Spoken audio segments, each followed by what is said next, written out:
Welcome to Space Radio. Welcome to our weekend tea time, coming to you from Shonan, Japan. On this show, creators in our 30s making art, AI films, and other projects share the stories you don't usually hear, the behind the scenes, the walls we are hitting right now in real time, and the things we want to try next. We are recording from Shonan with two chubby cats nearby, probably sleeping, probably judging us. Alright, grab your tea, grab a snack, and hang out with us for a bit. Hi, I'm Haruna. I'm one of the creators behind Space. Quick team intro, just so you know who's who. Space is a three-person team, Kenji, Ryota, and me. Ryota is our publicist and engineer. I'm the screenwriter and director. Kenji handles producing, budget, planning, and the overall production side. The trailer for our film Trolley is now on YouTube, so please check it from the description when you have a minute. Now, Episode 4.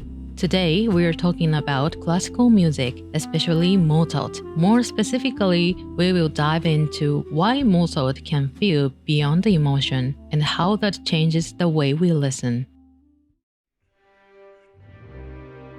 When people name their favorite composers, we often hear Chopin and Beethoven, but almost never Mozart is my number one. I used to feel the same.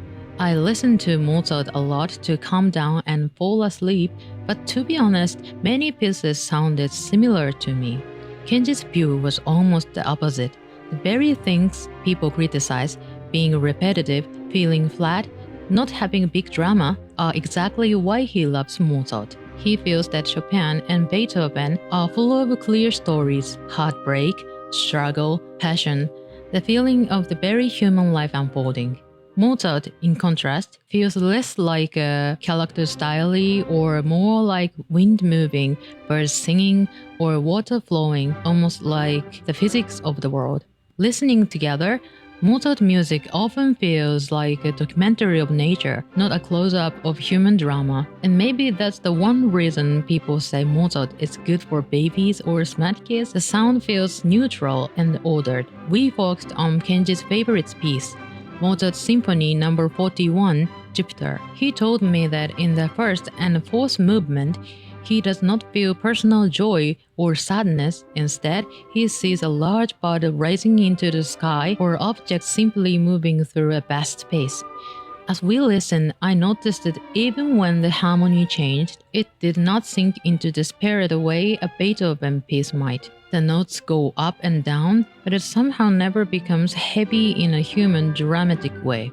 Kenji emphasized that many people find this flatness boring. The repetitions, the gentle waves, the lack of a big contrast can feel monotonous. For him though, the repetition is calming, like watching wave after wave come in, changing a little each time but never shouting at you. When we compared it to Chopin's farewell piece, the contrast became very clear. Chopin starts by gently staying with you, then builds to an intense peak of sadness, and finally returns to the same theme, now full of memory and loss. To me, that feels like a very human story of loneliness, breakup, grief, nostalgia, on a scale we can immediately recognize. Mozart's loneliness, in contrast, feels larger. Not "no one takes me back," but "I was born alone into this huge universe and I am watching it move." Of course, Mozart can also be intensely emotional.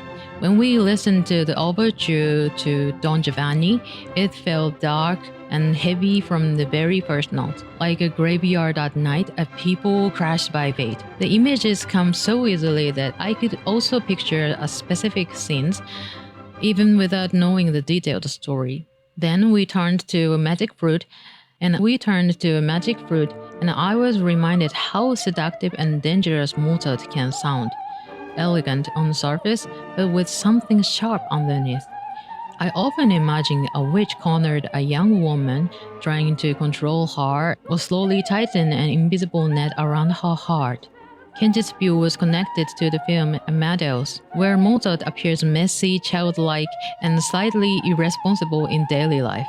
In one famous scene, A mother figure scolded him hysterically, and movie suggests that this sharp, high-pitched scolding becomes a seed for a piece from the magic fruit. What I took from Kenji's perspective was that everyday experiences, getting yelled at, losing something small, could intensely become music for Mozart.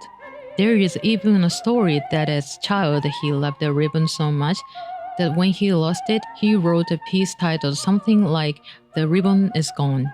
For me, the most vivid encounter with Mozart live was a stage musical called Mozart, where Yoshio Inoue played Mozart. In that production, I saw the genius proved between his own explosive talent, the people who adored him, and the people who felt crushed by him.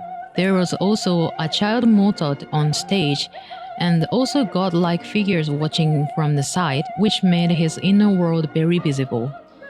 That show helped me connect two images: the light, almost weightless music I knew, and the heavy, complicated life of a genius who never fully fits anywhere.